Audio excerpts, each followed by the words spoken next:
it's Dr. Amy, and it is time for another Tuesday tip. So this one is about tools that can be used to kind of break up those fascial adhesions and to really get in and work those tissues, because it really matters for a lot of us, especially with MTHFR, and especially if you have kind of mysterious pain or pain that falls under a diagnosis that doesn't really count as a diagnosis because we don't know what's going on, like fibromyalgia, something like that. So there are so many tools you can use. One of the simplest, I can guarantee you already have, it's a spoon. So this is the traditional gua sha tool in China. And now they have fancier ones. They have like little gua sha scrapers and things like this. You can buy them on Amazon in a kit. And of course, with something like this, the little pointy bits, you can really dig into places that are sore, places that need some work, right? Or you can just use them to scrape the surface.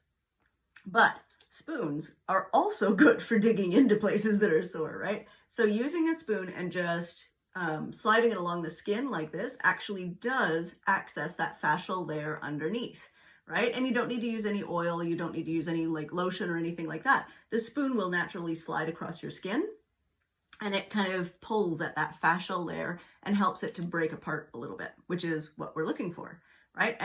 But the problem with a spoon is it's not necessarily big enough to get into deep fascia that's surrounding muscle groups and things like that. So it's really good for surface places like face, hands, places with not so much meat on them. Bigger places, you might need a bigger tool. There's a joke in there somewhere. Okay, this is a fascia blaster. I use it quite a lot, quite like it. You know, it's good for big muscle groups like thighs, like, you know, buttocks, like back, things like that. And I'm little enough that I can actually use this one on my back myself, but she also has, there's also a special back tool or whatever. And then there's like a little version of the fascia blaster for face. Another thing that helps to work fascia is one of these guys. Woo, it looks so scary. It's a massage gun, and it basically just shoots this little ball into your tissues. It has different tips. I find this one a little bit aggressive for my body structure because I don't have maybe as much meat in some places, and so it just feels like it bangs into bones, and that's not the best feeling. But it's really nice in big meaty areas, right? Like if you've got a big meaty area, and I like it in my thighs, my calves, although they complain at me for it, but whatever. The other thing you can use that I love, and I've been using one of these for years, is a foam roller. See, it's a circle. Foam rollers are amazing. You can use them as part of your exercise routine, but also just to stretch out that fascia.